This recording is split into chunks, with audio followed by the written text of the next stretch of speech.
Africa में एक खुश और संतुष्ट किसान रहा करता था।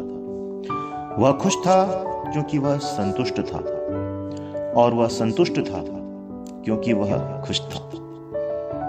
एक दिन उसके पास एक ज्ञानी व्यक्ति आया, जिसने उसे हीरो की अहमियत और उसकी ताकत के बारे में बताया।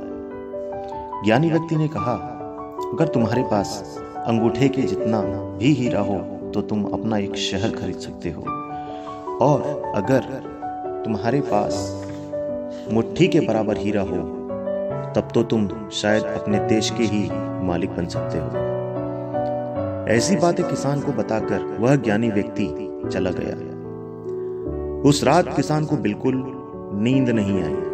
वह नाखुश और असंतुष्ट हो गया था। वह नाखुश था क्योंकि वह असंतुष्ट था, और वह असंतुष्ट इसलिए था क्योंकि वह खुश न था। अगले दिन सुबह उसने अपने खेतों को बेचने का बंदोबस्त किया और अपने घर वालों की देखभाल का इंतजाम करके वह हीरो की खोज में निकल पड़ा। पूरे अफ्रीका में वह घूमता रहा, लेकिन कुछ न मिला। सारी यूरोप का चक्कर लगाने के बाद भी उसकी खोज पूरी न हुई। जब वह स्पेन पहुंचा तब वह भावात्मक, शारीरिक और आर्थिक कमी से बिल्कुल टूट चुका था। उसकी हिम्मत इतनी ज्यादा टूट गई थी कि उसने बार्सिलोना नदी में कूदकर खुदकुशी कर ली। उधर जिस व्यक्ति ने उस खेत को खरीदे थे, एक बार जब वह खेतों से गुजरने वाली एक नहर से अपने ऊंटों को पानी पिला रहा था, तो नहर के दूसरे किनारे पर सूरज की रोशनी जैसी ही एक पत्थर पर पड़ी तो इंद्रधनुष की तरह 7 रंग जगमगा उठे। उस व्यक्ति ने सोचा कि यह पत्थर बैठक में सजाने के काम आएंगे, और वह उसे उठाकर घर ले आया और बैठक में सजा दिया। उसी दोपहर वह ज्ञानी व्यक्ति फिर वहां आया। उसकी नजर जगमगाते पत्थर पर पड़ी तो उसने पूछा, क्या हाफिज वापस आ गया है?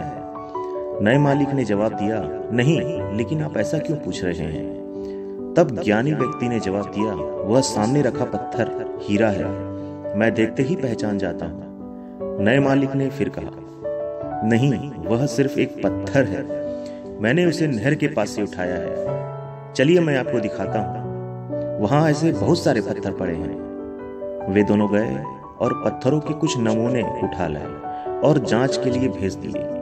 सचमुच वे पत्थर हीरे ही थे। उन्होंने पाया कि उस खेत में दूर दूर तक हीरे दबे हुए थे। इस कहानी से क्या सबक मिलता है? इस कहानी से हमें 5 सबक मिलता है। जब हमारा नजरिया सही हो तब हमें एहसास होता है कि हम सब हीरो की खानों में चल रहे हैं, जो अक्सर हमारे पैरों के नीचे होती है। हमें इसके लिए कहीं जाने की जरूरत नहीं है, जरूरत है तो सिर्फ इसे पहचानने की। दूसरा सबक, दूसरी ओर घास हमेशा हरी होती है। जैसे हम ये सोचते हैं कि दूसरे का स्थान हासिल करके हमें खुशी होगी, उसी तरह दूसरे भी यही सोचते हैं कि हमारा स्थान पाकर उन्हें भी खुशी मिलेगी। इस ख्वाबी सोच को लेकर लोग अदला बदली को तैयार रहते हैं। जब लोग मौके को पहचान नहीं पाते तो अक्सर खटखटाना उन्हें शोर लगता है। एक मौका दोबारा नहीं खटखटाता। दूसरा मौका अच्छा या बुरा हो सकता है, लेकिन वो नहीं होगा जो पहले था। इसलिए सही समय पर सही फैसला करना बहुत अहमियत रखता है।